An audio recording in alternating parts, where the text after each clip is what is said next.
ഒരു സിനാരിയോ എന്ന് പറയുന്നത് കൂടുതലായിട്ട് കേരളത്തിൽ കൊലപാതകങ്ങളാണ് നടന്നുകൊണ്ടിരിക്കുന്നത്. പണ്ട് കുറച്ച് മുന്നേ ആണെങ്കിൽ എന്ത് കൊലപാതകം നടന്നാലും ദൃശ്യം മോഡൽ എന്നാണ് പറയുന്നത്. ഇപ്പോഴത്തെ സിനാരിയോ അനുസരിച്ച് എല്ലാവരും മാർക്കോ എഫക്റ്റ് എന്നാണ് പറയുന്നത്. ഈ സിനിമ ഈ ഇതിനൊക്കെ ഇൻഫ്ലുവൻസ് ചെയ്യുമെന്ന് വിചാരിക്കുന്നുണ്ടോ? അല്ല, കുറച്ചൊക്കെ ഇൻഫ്ലുവൻസ്ഡ് ആവും, ഇല്ലെന്ന് പറയാൻ പറ്റില്ല. പക്ഷേ ഇത്തരത്തിലുള്ള സിനിമകൾ, നമ്മുടെ ഈ അഡൾട്ട്സ് സിനിമകൾ അല്ലെങ്കിൽ ഭയങ്കര വയലന്റ് മൂവീസ് എല്ലാം കുട്ടികൾ കാണാൻ പാടില്ല, ബിലോ ദ ഏജ് ഓഫ് 18 കാണാൻ പാടില്ല എന്ന് സെൻസർ ബോർഡ് വളരെ സ്ട്രിക്റ്റ് ആയിട്ട് പറയുന്നുണ്ട്. എന്നിട്ടും കുട്ടികൾ കാണുന്നുണ്ടെങ്കിൽ അതിൽ നമ്മുടെ പാരൻസിൻ്റെ ഒരു ഉത്തരവാദിത്വം കൂടെ അതിനകത്ത് അവരും കൂടെ ഉണർന്ന് പ്രവർത്തിക്കേണ്ടതായിട്ടുണ്ട്. പിന്നെ നമ്മുടെ വയലൻസിൻ്റെ സ്വാധീനത്തിലാണ് ഇതെല്ലാം ചെയ്യുന്നതെന്ന് നമുക്ക് അങ്ങനെ പറയാൻ പറ്റില്ല. അങ്ങനെ ആ വയലൻസ് എന്ന് പറയുന്നത് നമ്മുടെ ഗെയിംസ് ഉണ്ട്, വീഡിയോ ഗെയിംസ്, ഭയങ്കര വയലൻ്റ് ആയിട്ടുള്ള ഗെയിംസ് ഉണ്ട്. അപ്പോൾ സിനിമയ്ക്ക് അതിൻ്റേതായിട്ടുള്ള ഒരു റോളുണ്ട്. പക്ഷെ സിനിമ മാത്രമാണ് എന്ന് പറയാൻ പറ്റില്ല. സാഹിത്യത്തിനും കലയ്ക്കും എല്ലാം തന്നെ നമുക്ക് ചുറ്റും നടക്കുന്ന കാര്യങ്ങൾ, വേറെ ഒരു സ്ഥലത്ത് നടക്കുന്ന കാര്യങ്ങൾ നമ്മളെ ഇൻഫ്ലുവൻസ് ചെയ്തേക്കാം.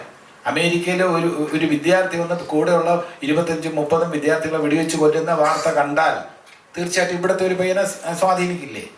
സിനിമ സ്വാധീനിക്കുന്നത് പോലെ തന്നെ ആ സംഭവം അതിൻ്റെ വിഷ്വൽസും ഒക്കെ കാണുന്നുണ്ട്. നമ്മൾ വിഷ്വൽസ് കാണുന്നത് തന്നെ നമ്മളിപ്പോൾ കണ്ട എന്താ, പിന്നെ നാഷണൽ ജിയോഗ്രഫിക്കിൽ നമ്മൾ കാണുന്നത് ഒരു സിംഹം ഇങ്ങനെ പോയി ഒരു മാനിനെ ഇങ്ങനെ പിടിക്കുന്നത് കണ്ടു കഴിഞ്ഞാൽ നമ്മുടെ മനസ്സിൽ ഒരു സങ്കടവും വിഷമവും അയ്യോ എന്ന് നമ്മുടെ കണ്ണടച്ചു പോകുന്നു. ചിലരതല്ല, അത് കണ്ടിട്ട് അതാ പിടിക്കുന്ന നോക്കിയേ, മാനിനെ പിടിക്കുന്ന നോക്കി എന്ന് പറയുന്ന ആവേശത്തോടെ നോക്കുന്ന ആൾക്കാരുണ്ട്. ഈ കാണുന്ന ആൾക്കാരുടെ മനസ്സിൽ ആ വയലൻസ് ഇഷ്ടപ്പെടുന്നവർ തീർച്ചയായിട്ടും ഇതിൽ സ്വാധീനിക്കപ്പെടും.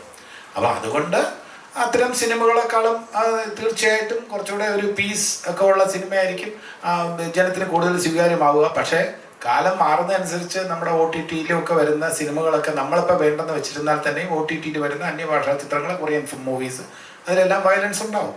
അത് കണ്ട് യഥാർത്ഥത്തിൽ അങ്ങനെ സ്വാധീനിക്കപ്പെടാൻ പാടില്ല. നമ്മൾ എന്തെങ്കിലും കണ്ടു കഴിഞ്ഞാൽ അതേ അവസരത്തിൽ നമ്മൾ നല്ല കാര്യങ്ങൾ എന്തെല്ലാം വരുന്നു. ലഗേരിയ ഹോം മുന്നാഭായ് എന്ന് പറഞ്ഞ പടം ഗാന്ധിസം സ്വീകരിക്കാനാണ് ആവശ്യപ്പെട്ടത്. അതിലെത്ര പേര് സ്വീകരിക്കുന്നു? അപ്പൊ തിന്മ കണ്ടാൽ മാത്രം ഇൻഫ്ലുവൻസ്ഡ് ആകും, നന്മ കണ്ടാൽ ഒരിക്കലും പ്രേക്ഷകർ ഇൻഫ്ലുവൻസ്ഡ് ആകില്ല എന്ന് പറയാൻ പറ്റുമോ? പിന്നെ നടന്റെ കാര്യം, ഞാനല്ല ഈ വയലൻസിന് കൂട്ടു നിൽക്കുന്നത്, എൻ്റെ കഥാപാത്രമാണ്.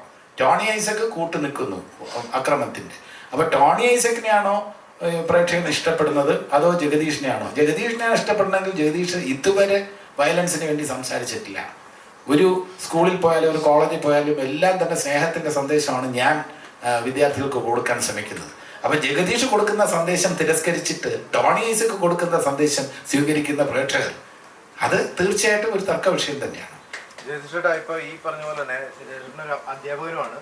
അപ്പോൾ ഈ കുട്ടികളുടെ ഇടയ്ക്ക് ഇപ്പോൾ ഇങ്ങനൊരു അതായത് സിനിമ ഇൻഫ്ലുവൻസ് ആവാതെ, അതായത് സിനിമയായിട്ട് തന്നെ കാണാനായിട്ട് സ്കൂളുകളിലും അതുപോലെ തന്നെ പാഠ്യപദ്ധതികളിലും സിലബസുകളിലും എല്ലാം ചേഞ്ചസ് വരുത്തണം എന്ന് ആഗ്രഹിക്കുന്നില്ലേ? തീർച്ചയായിട്ടും നല്ല കാര്യം തന്നെയാണ്. അതിനെതിരെ മുഖം തിരിക്കേണ്ട കാര്യമില്ല. നമ്മളിപ്പോൾ ഈ ലഹരിയൊക്കെ ഏറ്റവും കൂടുതൽ വിൽക്കപ്പെടുന്ന എവിടെയാണ്? സ്കൂളുകളുടെയും കോളേജുകളുടെയും അടുത്താണ് ഏറ്റവും കൂടുതൽ വിൽക്കുന്നത്. ചില കടകൾ, ചില കോഡ് ഭാഷകൾ, കൈ ഇങ്ങനെ മുറുകെ പിടിച്ചാൽ ഉണ്ടെന്ന് അർത്ഥം എന്നൊക്കെ പറഞ്ഞിട്ടുള്ള കോഡ് ഭാഷകൾ വരെ ഉണ്ടെന്നാണ് പറയുന്നത്. പിന്നെ ഓപ്പണായിട്ട് തന്നെ, കാലം മാറിപ്പോയിരിക്കുന്നു, ഓപ്പണായിട്ട് തന്നെ എന്താ പറയുക, കോളേജ് വിദ്യാർത്ഥിനികൾ തങ്ങൾക്ക് ഇഷ്ടപ്പെട്ട ബ്രാൻഡിനെ കുറിച്ച് ഡിസ്കസ് ചെയ്യുന്ന വീഡിയോ ഞാൻ കണ്ടു. അപ്പോൾ കാലം അങ്ങനെയാണ് പൊയ്ക്കൊണ്ടിരിക്കുന്നത്. അത് ശരിയാണെന്നോ തെറ്റാണെന്നോ പറയാൻ പറ്റും, അത് അവരുടെ അവകാശമാണ്. പുരുഷന്മാർക്ക് മാത്രമേ അങ്ങനെ മദ്യപിക്കാവോ എന്നൊരു ചോദ്യമുണ്ട്. അതേ അവസരത്തിൽ ഇങ്ങനെ ഓപ്പണായിട്ട് മദ്യപാനത്തിനെ പ്രോത്സാഹിപ്പിക്കുന്ന തരത്തിൽ കുറേ വിദ്യാർത്ഥിനികൾ സംസാരിക്കുന്ന കേട്ടപ്പോൾ എനിക്ക് ഷോക്കും സങ്കടവും ഉണ്ടായി. അത് വനിതകളായതുകൊണ്ട്, വിദ്യാർത്ഥിനികളായതുകൊണ്ട് മാത്രമല്ല, വിദ്യാർത്ഥി സമൂഹം ആണായാലും പെണ്ണായാലും എതിർക്കപ്പെടേണ്ടത് തന്നെയാണ്. പക്ഷെ അതിന് സൊസൈറ്റി കൂടുതലൊരു അക്സെപ്റ്റൻസ് ഇങ്ങനെയൊക്കെ കഴിക്കുന്നു എന്ന് പറയുമ്പോൾ അത് വ്യൂ ചെയ്യുന്ന വീഡിയോസ്, വ്യൂ ചെയ്യുന്ന ആൾക്കാരുടെ എണ്ണം കൂടുന്നു. അപ്പം മൊത്തത്തിൽ എങ്ങനെയൊക്കെ ഇതിനെ തടസ്സപ്പെടുത്തി അല്ലെങ്കിൽ ഇതിനെ ബ്ലോക്ക് ചെയ്ത് ഇത് ഒഴിവാക്കാനുള്ള എന്തൊക്കെ നീക്കങ്ങൾ ആരൊക്കെ നടത്തിയിരുന്നാലും അതിന് നമ്മളെല്ലാവരും പിന്തുണ രേഖപ്പെടുത്തണം എന്ന് തന്നെയാണ് എൻ്റെ അഭിപ്രായം. കാരണം അലാമിംഗ് റേറ്റിലാണ് ഈ കൊലപാതകമൊക്കെ പോകുന്നത്. ഓരോ ദിവസവും രാവിലെ കാണുന്നത് വെട്ടിക്കൊന്നു എന്നുള്ളതാണ് കാണുന്നത്. അച്ഛൻ മകനെ വെട്ടിക്കൊന്നു, മകൻ അച്ഛനെ വെട്ടിക്കൊന്നു, സംശയത്തിൻ്റെ പേരിൽ കാമുകനെ വെട്ടിക്കൊന്നു, അല്ലെങ്കിൽ ഭാര്യയെ വെട്ടിക്കൊന്നു, അല്ലെങ്കിൽ ഭാര്യയും കുട്ടികളും ചേർന്ന് റെയിൽവേ ട്രാക്കിൽ ആത്മഹത്യ ചെയ്തു. ഇങ്ങനെ ഒരുപാട് കാര്യങ്ങൾ കാണുന്നുണ്ട്. അപ്പം നമുക്ക് ചുറ്റും നടക്കുന്ന കാര്യങ്ങളെക്കുറിച്ച് നമുക്ക് അഹങ്കരിക്കാൻ യാതൊരു നിർവാഹവും ഇല്ല, നമുക്ക് സന്തോഷിക്കാൻ നിർവാഹമില്ല. നമ്മളെല്ലാവരും കുറച്ച് ഡെസ്പറേറ്റ് ആണ്, ദുഃഖത്തിലാണ്. ഈ നാടിൻ്റെ ഈ കാര്യം ഈ സമയത്ത് തുടർന്ന് പ്രവർത്തിക്കേണ്ടത് തന്നെയാണ്. ഇപ്പോൾ ഭാഗ്യവശാൽ സർക്കാരും പ്രതിപക്ഷവും എല്ലാവരും തന്നെ ഒരു കോമൺ ഫൈറ്റിന് വേണ്ടി, കോമൺ ഈ വാറിന് വേണ്ടി തുടക്കം കുറിച്ചിരിക്കുന്നു എന്നാണ് ഞാൻ മനസ്സിലാക്കുന്നത്. അതിൻ്റെ കൂടെ കലാസമൂഹം നിൽക്കും എന്ന കാര്യത്തിൽ യാതൊരു സംശയമില്ല. ഈ കുടുംബ ബന്ധങ്ങളിലെ തകർച്ചയാണ് ഇതിന് ഒരു പ്രധാന കാരണമെന്നാണ് വിദഗ്ധരൊക്കെ പറയുന്നത്. അതായത് സമൂഹത്തിൽ പ്രശ്നങ്ങൾ കൂടുതലായിട്ട് വരുന്നതിൻ്റെ കാരണം കുടുംബ ബന്ധങ്ങളിൽ നിന്ന് കിട്ടാത്ത ഒരു പ്രശ്നങ്ങളുടെ തുടക്കമായിട്ടാണെന്ന് പറഞ്ഞത്. അപ്പോൾ ഈ സിനിമ ശരിക്കും പറഞ്ഞു കഴിഞ്ഞാൽ അങ്ങനെയുള്ള കുടുംബ ബന്ധങ്ങളെ കുറിച്ച് ശാക്തീകരിക്കുന്ന എന്തെങ്കിലും തരത്തിലുള്ള മെസ്സേജുകൾ കൊടുക്കുന്നുണ്ടോ? അങ്ങനെ എന്താ പറയുക, സ്ട്രെയിറ്റ് ആയിട്ടുള്ള ഒരു മെസ്സേജ് കൊടുക്കുന്നില്ല എങ്കിലും വരികൾക്കിടയിൽ വായിച്ചെടുക്കാൻ പറ്റുന്ന കുറച്ച് കാര്യങ്ങളുണ്ട്. കാരണം ഈ പറയുന്ന അച്ഛൻ ജീവിച്ചിരിക്കുമ്പോഴുള്ള അച്ഛന് വേണ്ടി ചെയ്യാൻ കഴിയുന്ന കാര്യങ്ങൾ, അച്ഛന് വേണ്ടി ചെയ്യാൻ കഴിയാത്ത കാര്യങ്ങളെക്കുറിച്ചുള്ള ഒരു പശ്ചാത്താപം അല്ലെങ്കിൽ കുറ്റബോധം, ഇതൊക്കെ ഇതിൻ്റെ ഇടയിൽ ചെറുതായിട്ടെങ്കിലും ചർച്ച ചെയ്ത് പോകുന്നുണ്ട്. നമ്മളിപ്പോൾ ഒരു ജീവിച്ചിരിക്കുമ്പോൾ പലപ്പോഴും അച്ഛനമ്മമാർക്ക് വേണ്ടി ചെയ്യേണ്ട പല കാര്യങ്ങൾ ചെയ്തിട്ടില്ല എന്ന കുറ്റബോധം പലരെയും ഹോണ്ട് ചെയ്യുന്നുണ്ട്.